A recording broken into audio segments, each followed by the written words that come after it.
Don't want to stand in front of that. Good evening, everyone. Thank you for coming. Very excited to see a big crowd. I think the word's getting out that we have good treats here, isn't it? I want to give a special thank to a few members, Liz Helm and Bev Giese and Sandy Gares. Linda Tome, and also Laura Price, and Stephen, all made these wonderful treats. We have 2 tables full tonight, and there's more in the refrigerator. So we'll enjoy that afterwards. Tonight, we're pleased to present Mr. Stephen Shaw. Stephen is a retired middle school teacher. He served on active duty with the USMC and another 20 years with the Pennsylvania National Guard, retiring as a command sergeant major. He writes and publishes articles on military history and has a special interest in World War I and Spain's Civil War. He is a member of the Lancaster County Veterans Treatment Court, Orders and Medal Society of America, Red Rose Veterans Honor Guard, and he is associated with the Susquehanna Speakers Association, where Miss Laura Price found him. So we were excited to hear about our neighbor's secret tonight. Mr. Shaw, I'd like to present you first. First, we're going to stand up and say the Pledge of Allegiance to the flag. Would everybody rise, please? Thank you very much. Well, there's, she mentioned 2 organizations I'm very fond of. The Red Rose Veterans Honor Guard is a group of former military. We do military funerals for any deceased veteran in Lancaster County, free of charge. So you have a family member, somebody that's a former military, and we just have to let the funeral director know, and we'll show up. The other thing I'm very involved with is Lancaster County Veterans Court. So veterans get in trouble with the law, you can go to normal court because you're innocent until proven guilty. But this is a treatment court. So professionals will decide what your needs are, set up a treatment program. But to get into the program, you have to plead guilty. But the trade-off, if you follow the treatment plan, and that could last from 1 to 3 years, depending on the motivation of the person, you take responsible for that treatment. It's very stressful, but in the meantime, you're not incarcerated, you're paying your fines and costs, and I will match you up with a mentor who's a veteran himself, because they know the walk, they know the talk, and if they follow the program, at the end, they'll have their charges expunged or reduced. So they have something definitely to work for to clear the record. So when I approached the building here, it reminded me of a church I was just recently at. A friend of mine invited me to their Sunday school class, and I was wandering around the room watching these kids who are doing drawings, and I think most of them were biblical type drawings. And they stopped at this one little girl, she was about 7 years old. And I said, "Can you tell me what you're drawing?" She said, "It's a whale." I said, "Well, what's that sticking out of his mouth?" She said, "That's Jonah." Well, being a former science teacher, I said, "Well, you know, whales can't eat anything that big. They just little bitty things floating around the ocean." She said, "Well, I'll find out." I said, "How are you going to find out?"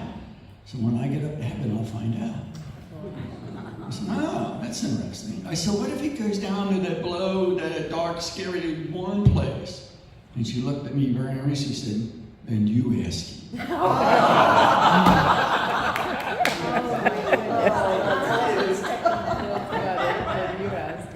So I passed out typical teacher, put people to work as soon as they come in the room. So we have some questionnaires. So number 1, in this 1955 comedy followed a scheme sergeant at a small army base in Kansas. Anybody? Phil Silver. Phil Silver, yes.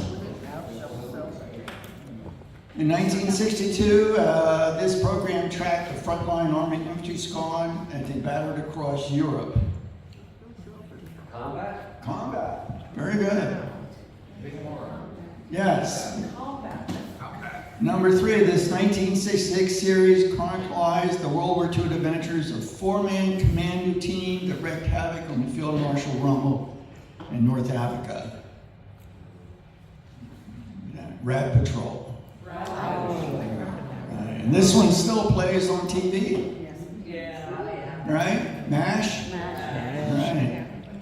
And the other one, you could watch the VMR from your room. It was very interesting. They go out of your back and come back every evening and have beer fest and whatnot, go out the next day, which is straight unrealistic. So it was tour of duty. Tour of duty, yes.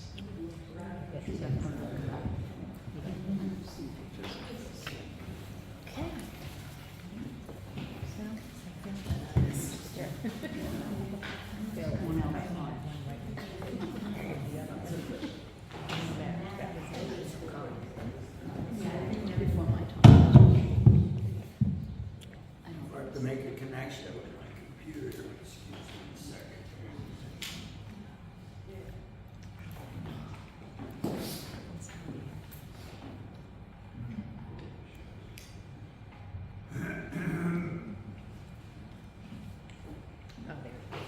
All right, I call this your neighbor's secret because we all have neighbors. Now think of a general neighborhood, not necessarily right next door. And some neighbors we appreciate and we know them well, and other neighbors, you already know enough if you want. You just don't have a lot of contact with them. But you don't always have that choice. So this lovely lady, Mrs. Scott, she used to run a gift shop downtown in the old, just forgot the name of the building. Anyhow, it's on North Queen Street. Now it's a multi-use building. And she had this little shop. She opened it up the same days the Central Market was open. She was legally blind. She didn't drive. She lived alone. She did her own housekeeping, her own cooking. And I was going to visit somebody in Japan. And so I wanted a little gift. And she didn't have it. She says, but I'll order it for you. And then she called me and says, I think have what you want in. And I was just coming away home from a funeral, so I was in uniform. And when I walked in, we talked about this gift, and then she said, you know, I wore a uniform. I served a couple years in World War II.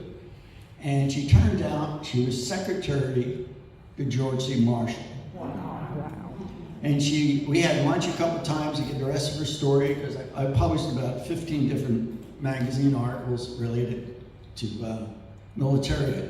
And she waved her finger one evening and she said, oh, and that other guy across the hallway, that Eisenhower guy, I worked with him too. So you never know who you're going to run into. And when you start a conversation, you don't know where it's going to go. So this gentleman we're going to talk about, and I didn't know Kurt, but I met his son Arno. I was at a supermarket. I was going across the parking lot, and this other gentleman, he was in his 80s at the time, he was having trouble getting there with his group. I stopped to help him. And the conversation built, and it took me 3 years to get this story about his father and himself and his family out of him, because it was very emotional. Now let me jump back to my notes. So a little background history. During World War I, 100,000 German Jews served in military uniform. Many Jewish businessmen, Jews were taken prisoners, and other ordinary abused people supported the war effort and folded up in the backwash of World War I. We don't hear much about that.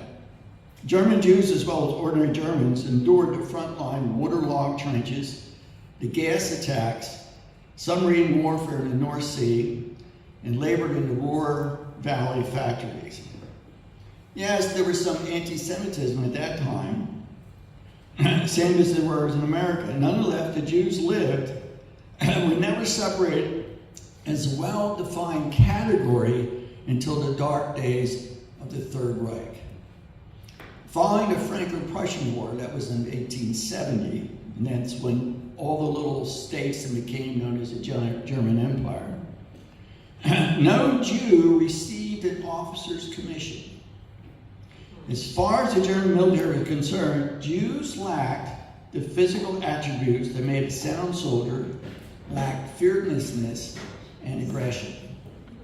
Much like our African American soldiers were treated during World War II. Most worked in labor units for the Quartermaster Corps.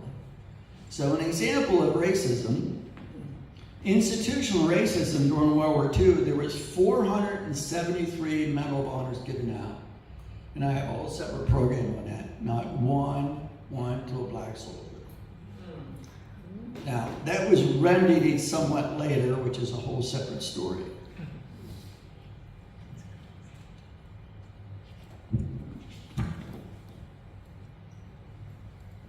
All right, so this is Kurt Wolf in his late 60s. He wound up being a Lancaster City resident. He's handsome, he's quiet-spoken. He was a business owner, religious man, he was a gifted singer, and he's got a wife and son, and this is the gentleman in the previous slide. Okay. All right, so the gentleman on the left, the young man, is the one I met in the supermarket. He's about 80 years old.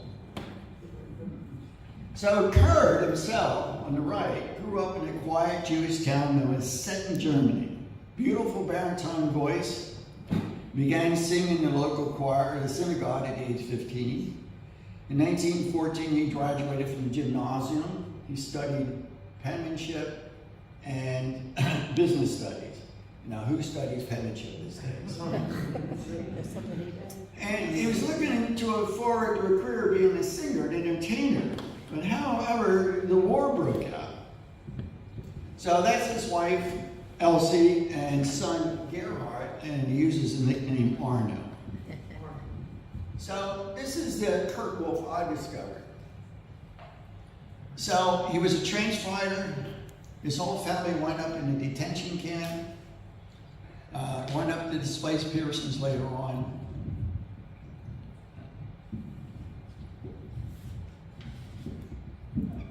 This is his cousin, Emil. So this is taken in 1916. Kurt joined the Infantry Regiment 149, Company B. I don't know what happened to Emil. So they served during the war, but have no record what happened to him. This briefcase, which wound up in my possession, that Arno finally gave me, belonged to his dad. This was an archivist's dream. This was full of his records, his citizen's papers when he became a U.S. citizen, his personal diary, his regimental record, his regimental diary, and it just went on and on. And a lot of this stuff you'll see pictures of here, video show. How he got out of Germany, I don't know. It was just a treasure to have that. So this is some examples. It's written in this old German script. I had to send this to a friend of mine in Germany. It transferred to current German and into English. So it just gives you some examples that to show what he was doing during the war. He has no graphic descriptions of what happens. It's all very pleasant reading. So here's an example. So when you see the slides in the green, that's from the journal. I'll give you a second to absorb that.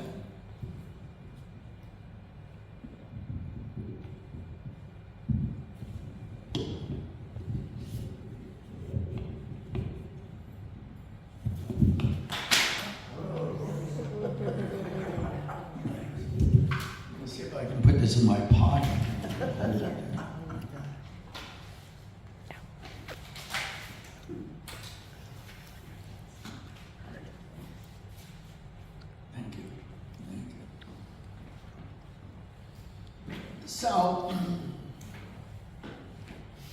So he admits he's a very athletic person to start with, and so he admits that the training really helped him to be a soldier, and he did survive the war. So here's the period picture. So here we have Kurt, and I think this is Emil. Now Arno wasn't even born when these pictures were taken, so he's not sure which is his uncle Emil either, because he never did get to meet him. So these are called Pickelheims. All right, these are actually pressed leather, and this little spike would be taken off at the top, and then you had like a camouflage or a plain brown cover would go over. They weren't very good. It's just pressed leather. Oops. On the other way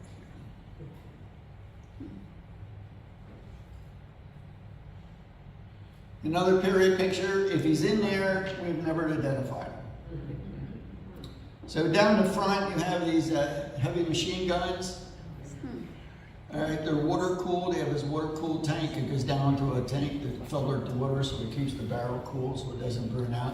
Well, what makes it heavy is not the caliber, but the weight of the whole apparatus. All right, he grew up in this little town of Schneidersville. It's up close to the Polish border. And he's interested. He can't wait to be a soldier.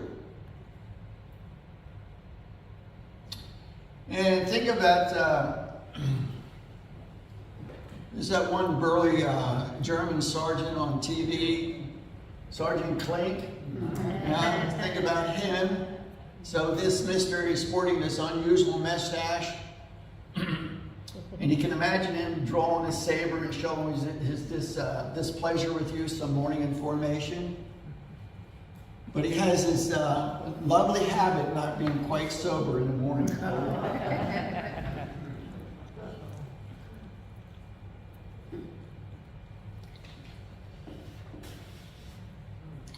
Now, the helmets didn't come in until 1960, about 2 years. They finally came out with these helmets.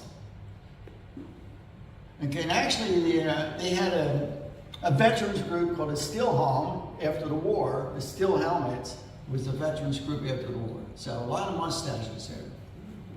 So the ones with the epaulets on are the officers.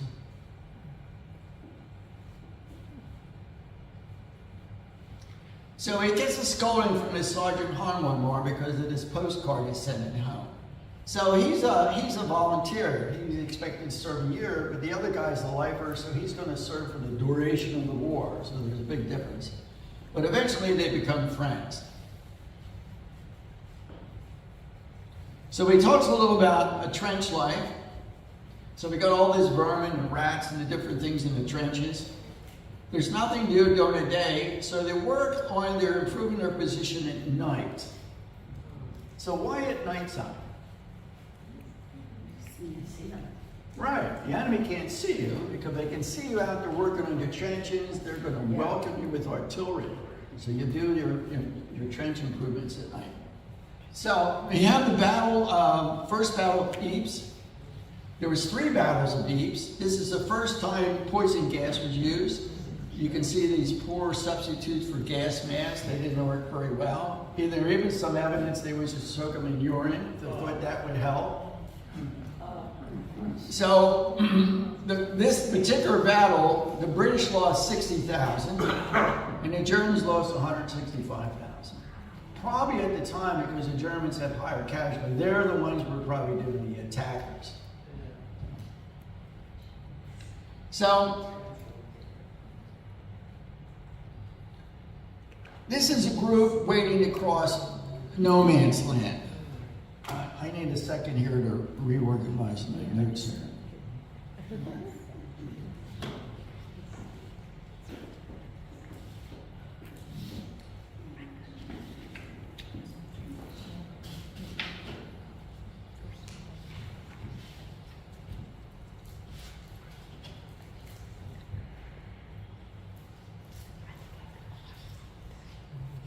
Could you see how the number? Could you see what you could do with that?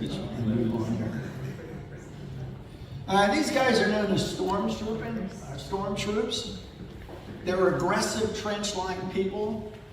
Their purpose, they're going to wait till dark, then they're going to sneak across no man's land at the dark.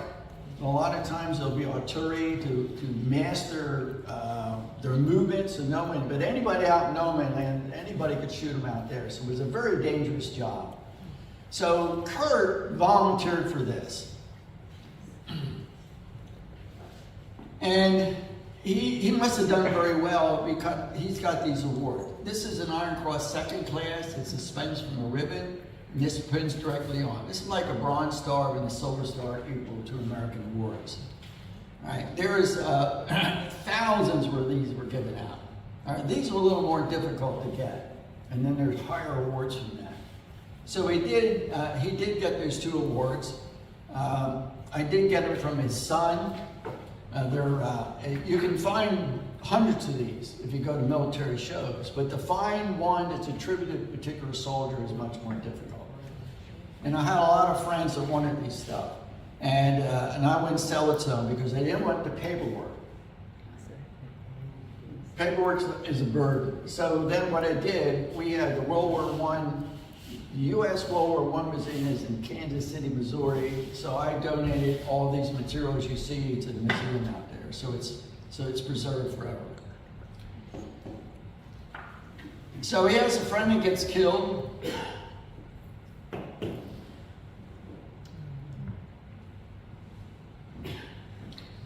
And this is a warming paragraph. So he goes to this person's house. Now remember, he's a young man, probably 19, 20 years. He expecting to go see this lovely, attractive Fraulein.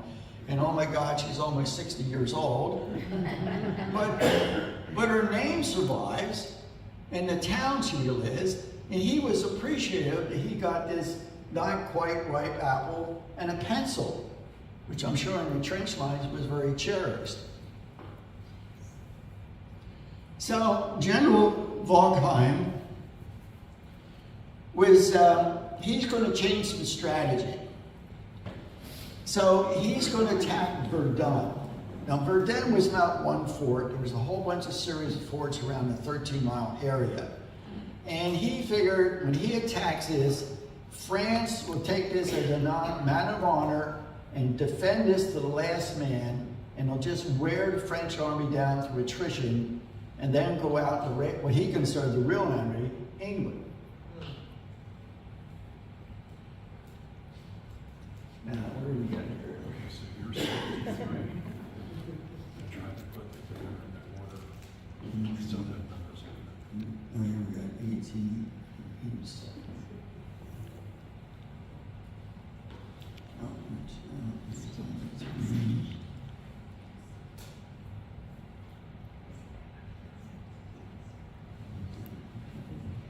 Thank you.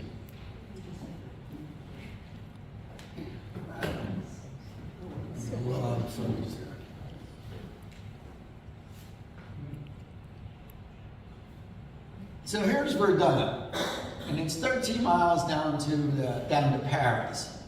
So this is a big area, and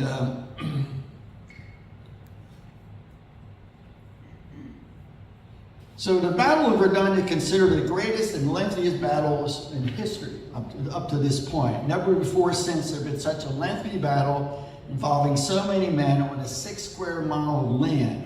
It lasted 9 agonizing months. And it estimated there was 700,000 casualties just for this one battle, between killed in action, wounded in action, and missing in action.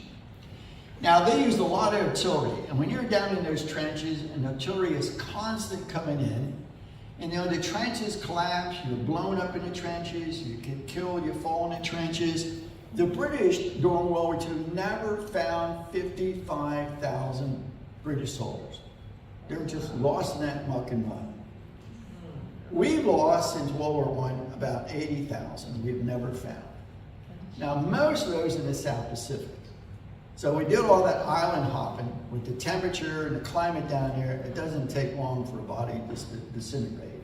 But they're still finding remnants of different people. I think in the paper last week, there was somebody just returned from Korea, I believe it was.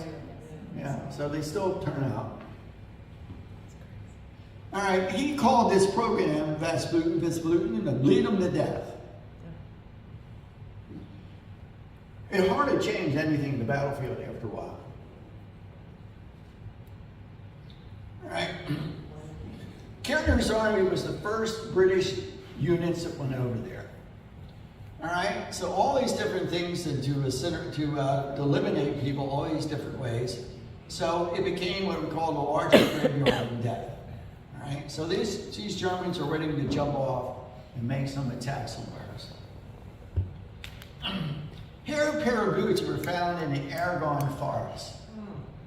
All right, this is some 60 years after the war. It was one of the big battles we had. I think we had 18,000 casualties during this. And every now and then, something shows up at the battlefield, and some conscious local person turns it in. So they're taking a break in this barn, They get some bread and sausages and cigars. They're taking it easy. They get some coffee. They defrost the body a little bit.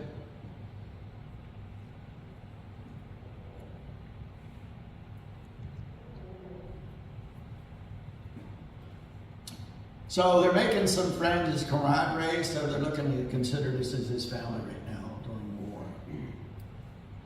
This is Menin Gate. This is actually a roadway that goes through here. And up inside here, there are thousands of names of people killed during the war. You can actually walk up across the top and come back down. So every night, this is the Menin volunteer fire brigade. They fall out every evening around 8 p.m. to have last call. That's our equivalent of CAPS. All right? So they've been doing this. They started in 1927, and they did it every evening up until World War II, when the Germans occupied Belgium again. And then they stopped, and then they commenced again in 1945. And they do it every evening, and there's sometimes there's just hundreds and hundreds of people standing around watching the ceremony. So quite an honor that they do that. So Kurt survived the war. Somewhere in there, he got promoted a field commission to lieutenant. I don't know exactly the date, but I have a certificate with his name indicated he's a lieutenant now. So he did get gassed, and he spent some time, and he always, his whole life, he stays slim and trim like this, a handsome man. And he spent time up in the mountains doing exercises, and he recouped from that. It didn't affect him. And so after war, so this is what is called his Wehrbuch. This is his military record. They kept it in the upper left-hand pocket, and it tells about his military career. So there's his name, Kurt Wolf. The inside, it's got his name, rank, serial number, but this one is a mystery. Their religion, MOF. I gave this at the synagogue in Lancaster. The rabbi said, I don't know what that means. So I don't know. So he was Jewish. So we know that. Man of faith. Man of faith, MOF. You think it'd be like 3 capital letters, but no, that'll work. Man of faith. Okay.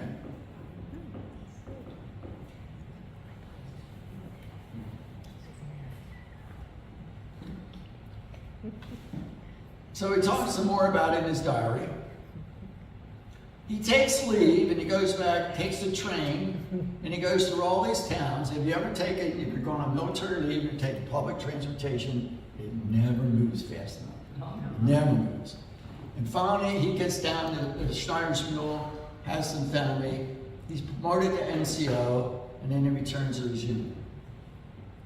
So, interesting in this briefcase is his father's Wehrbuch from the Franco-Prussian War of 1870, and he serves in an artillery unit. So his name is Isidore Sims. And a real treasure this. What's it say for his religion? Yeah, I don't know what that is. So, one detail, they're to carry these mines up. All right, so the trees are all blown out from artillery. They're heavy, carried them up there. They're exhausted. They weigh about 100 pounds each. And we got to be careful not to fall. So in the second round, there's some protests, and they want the officers to help. I wonder how that turned out.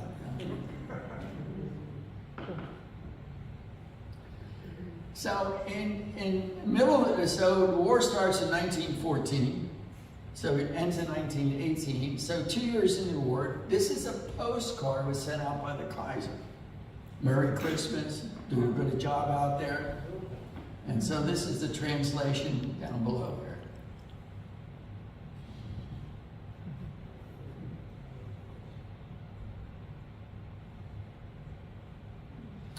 here. Okay, the war ends. He's had this interest in music. He starts his traveling musical group. The name's been lost to history. I could not find any name. Now, Kurt's not, this is Kurt, Arno is not born yet, so he doesn't know. In all the records, we never found the name of this traveling group. So it's a combination of these motor vehicles and horse-drawn equipment. Now, you see this little thing sticking out the front. Here's some more. They're on these. You can get old photographs like this reconditioned. They look perfect. I just kept it in the HPs. I think it's more impressive. So these things on the side where the cigarettes are cigarette advertisements. All right. So in his travels, he meets Elsie Rothschild. She's a trained pianist, and she joins the show. All right. They get married. All right, we'll jump back a few more times to his diary. So he volunteers to go on this patrol. And he's told he's going to get this officer across the Order of the Merit of Bavaria. But it never happens. So he's assisted some people here. He doesn't understand why the doctor can't do as much as he expected. He explains that I'm doing all I can. Okay, this is the award that an officer gets. This would be the award a enlisted priest would get. But he never gets it. Is it because he's Jewish? I don't know. There was never an explanation. He just says it never came through. Here they are in their entertainment outfits. Handsome couple. This guy was, I mentioned this gentleman, Joseph Smith. He was a writer and involved in music, and he would make comments and write comments about their musical performance that was very favorable. So they're living, and then things change in 1933. What was the big change in 1933? Right, Hitler becomes chancellor. Right, he becomes chancellor. And now they start to change the ideology of the Nazis. So this, the National Socialist German Party, we know them as the Nazis. All right. So if you saw it all in German, you could pick out those initials there. Generally known as NSDAP, National Socialist German Workers' Party. All right. His father, Isidore, owns this tobacco business.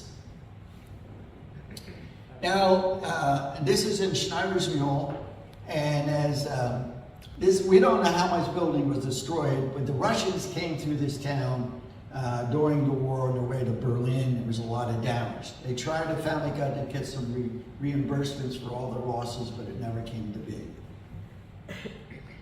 So one day he's picked up, taken down to the police court, and he's accused of spying for Poland. He said, why would I do that? I worked for the fatherland, I served the Kaiser well, I got all these awards, and you notice other people from this community, the same thing, they're gunning down, some are not returning, and finally he's dismissed by this interrogator, but his papers are all pushed on the floor, and it says a Jew must bend for his papers.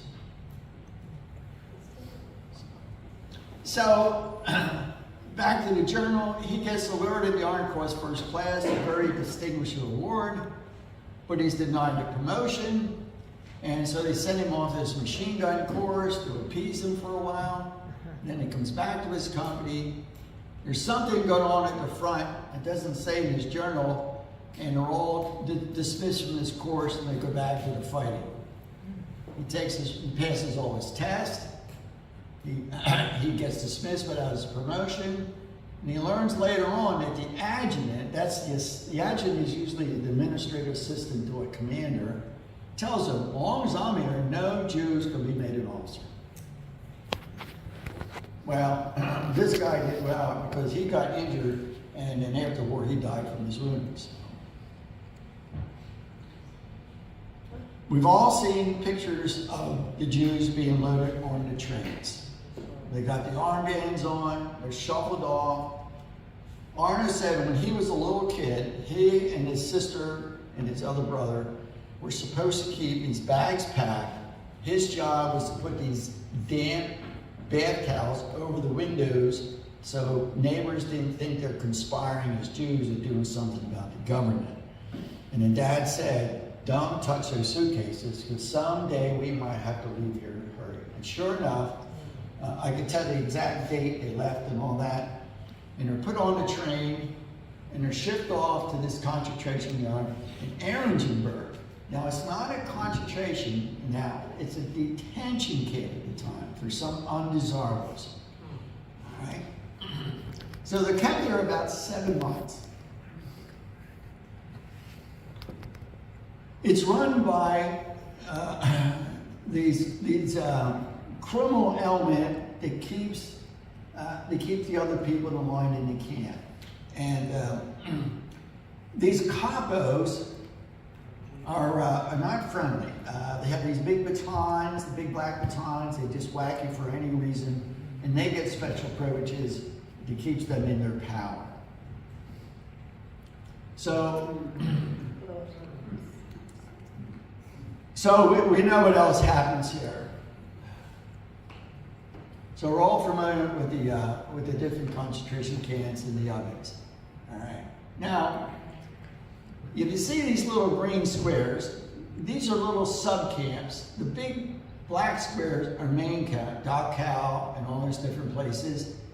And so there was a study done, and these are like ghettos. They would just block off a corner, like a whole city square block, and put guards there. Nobody could leave, nobody could come in, nobody could come out.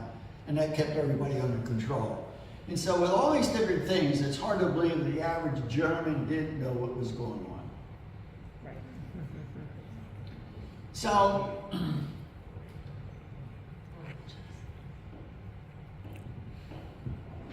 Arno meets in the camp and finds out the adjutant to the commander of the camp, who recognizes Arno, and they served together in World War II. He said, I could probably get you out of here. Because they want the Jews out of Germany. He's got the wherewithal, he's got the connection, he's got the money.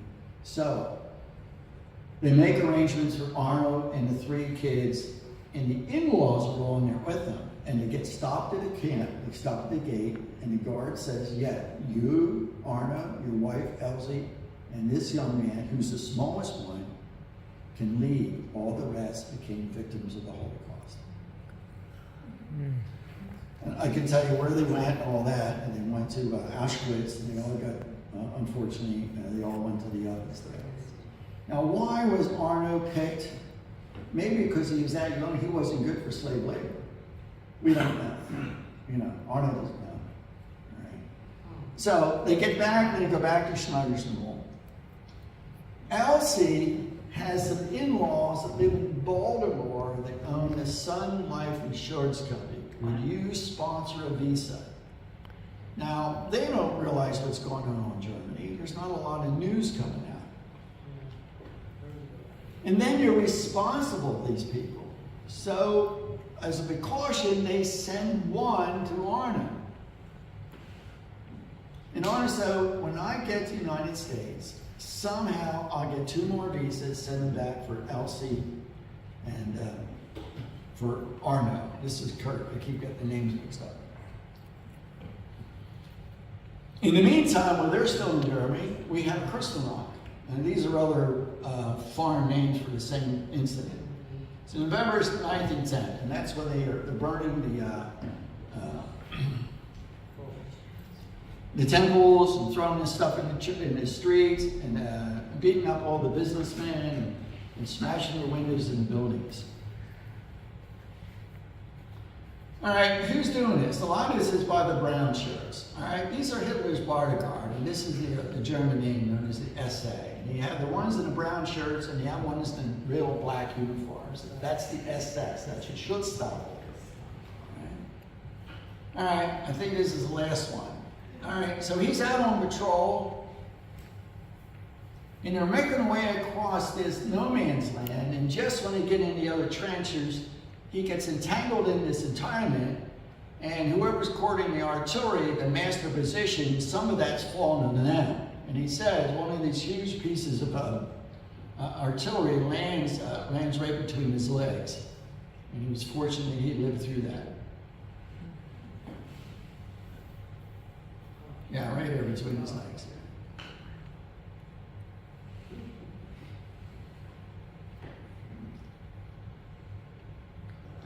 All right, so finally, he gets to the United States.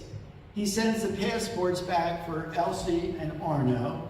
They get on the USS America, the last ship that leaves Hamburg, because later that day, no more ships left. And there's a whole story about Arno being a young guy running down in the villages and all over the ship, and all that exploring a young kid would possibly do. All right. Later on, a couple years later, that ship becomes part of the D-Day landings with American troops. So here it is for civilians, and here it is for the troops.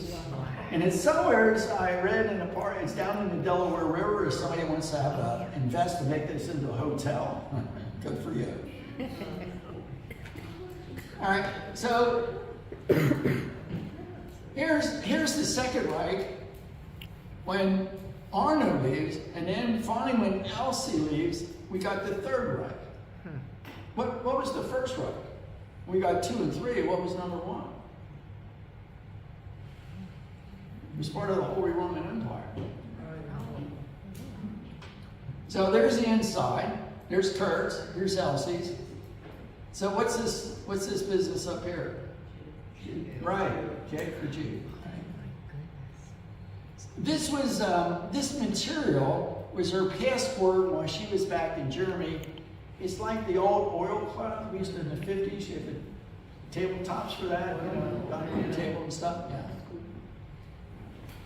When they got to New York, and he was working in New York, and someone says, well, if he was when he worked for his father selling the tobacco business, he knew all about the tobacco business. And someone said, go to Lancaster. They got a big hub of business down in Lancaster. Get a job down there. So when he moved down there, this is the first house he had. Just at the end of the street is where the AAA building is now. It used to be. All right, the bank's there. And across the street over here is the Sun restaurant. It's something else now. So I can never get this picture of this house without a car there. So then they moved to Pearl Street. And I'm sure a good German family did not have a purple door. And then from there they moved on to West Roseville. So we got the if you're driving past the house and you have to go down the hill, that's a Fruitville Pike. If you go to the left, that's the Oregon Pike. Yeah. Yeah, it's the only house with this white extension.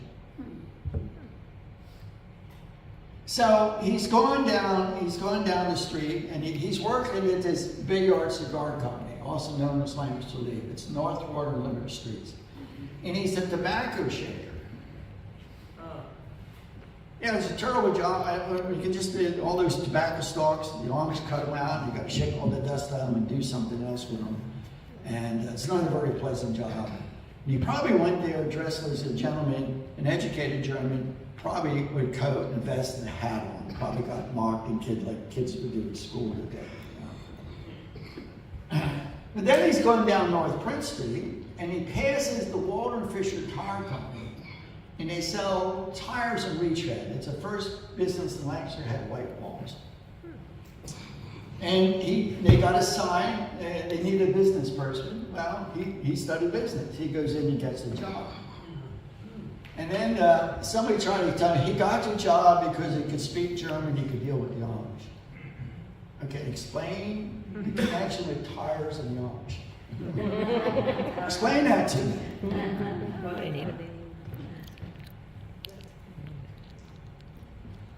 It's not there anymore. So here he is, still slim and trim. And I gave this to the Red Rose Coin Club in Lancaster, and one of the guys in the audience said, well, when I was a kid, I worked for this guy. He said that he was a real pleasant person to work with. And he worked there for quite a few years. He became part owner, and then he eventually retired from there. So, as normal family, they grow up, the kids grow up. So here's Arno now, about 16, 17. He goes junior high in Lancaster. He goes to McCaskey. He goes off to college.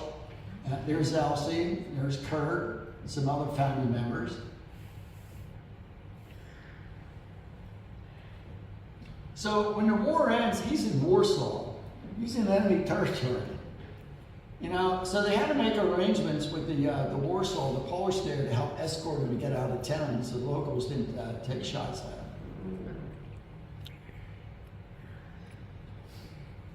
So they got about 600 miles to get back to Berlin.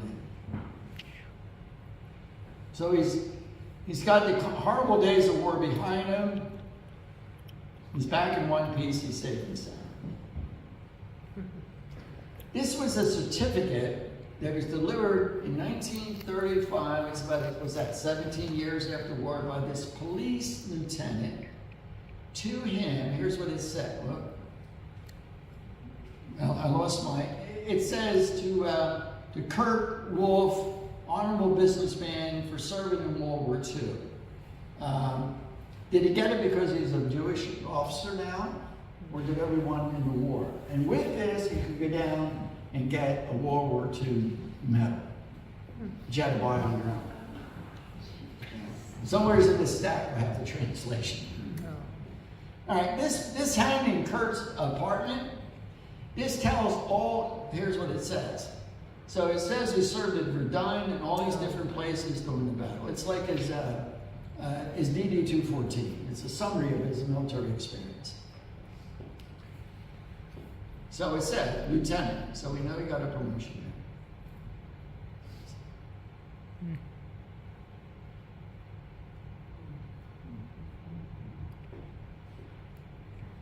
All right, honorable discharge. Okay. Just a couple days prior to this. So, typical American family. Business is good.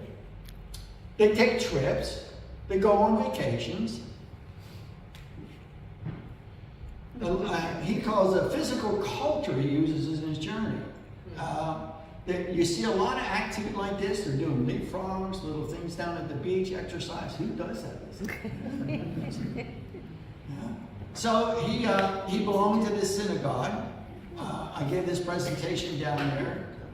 You remember him, that he has a book that he helped write. It's in there. It's on the history of Schneider's Mule, the town he came from. All right, so as life goes on, they get older, they mature, they travel. So here they are in the elder years. And eventually, Kurt dies. And he's buried back in Germany. Son Arno, who had gone to Elizabethtown College, got a degree in literature, and he was having trouble with his grades. He wanted to see his counselor. He said, "You're never going to get a good grade with this professor because you're Jewish." He said, "You might want to transfer to a different college." So finally he got a PhD. He worked for the University of Maryland, but he taught in the schools in Europe. I ended up being a moving target. So eventually, mom dies. He has her cremated, which is not the Jewish custom, but that's the way he can get her back to Germany and buried with her husband. Okay. In the meantime, I missed something. I got ahead of myself. Actually, later in retirement years, they went back to Germany. Why? Well, it's home. It's the language. It's his culture. He gets dispensation. He's got a medical plan through the German government because he's a World War I veteran. So eventually then he dies. He's buried there. Mom comes back, lives with her son, Arno. And when she dies, he has her cremated to take her back and bury her there. All right, this was a nice little wooden box that he kept his medals in. So he's got his Iron Cross first class and second class. When he lived out in Millersville in an apartment complex, and he met this other German woman there, and she survived the war, lived here, and they became friends. And then one day she went down, and Arno got sick. And then I used to run, he didn't drive, I used to take him around for his shopping, take him for his haircuts, take him to the bank and so forth. And when I had him in the car, I had a captive audience so I could get the story out. And at times he just cut it off. He said, I can't talk about it anymore. And, which is understandable. And then she went down to do something one day, and he didn't answer the door, and he had died in his sleep. And the day he died, I didn't find out until about 2 weeks later. I went to Cuba. I was down traveling around in Cuba. It's a whole different story there. And when I came back, I found out. And they used to have some house cleaners come in every now and then to clean the house. And I think there was some friction there. Anyhow, this box disappeared. So,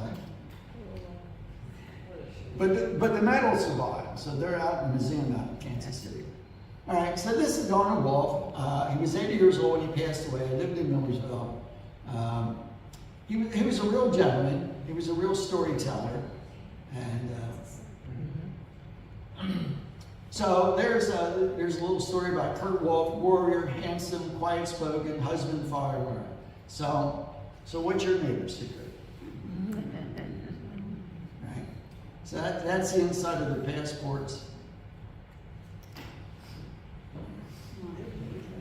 Any questions? Well, I have one. When did World War I really end?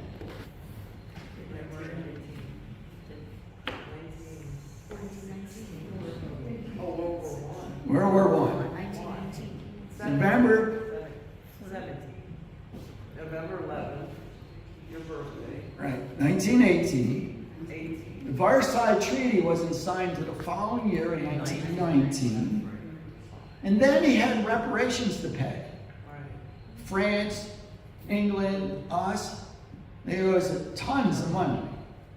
Well, they made their last payment of $94 million on October the 3rd, 2010. But they paid it. So why didn't they pay it? Why did it take so long? Well, the war ends, the country's just devastated. They have enough, they were starving because the British cut off the ports. They weren't getting imports of food. And then it took years to build up the industry, and they did very well after that. And then a couple of years later, in 1939, World War II starts. They're not going to send us any money. And that goes on to 1945. Now you have two Germanys.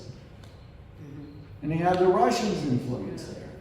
And then finally, they get back to one Germany, industry picks up, the whole democratic process takes place, you start making payments. October 3rd, 2010, they make the last payment, $94 million.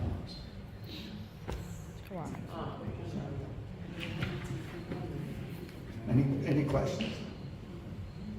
All right. Thank you. Thank you.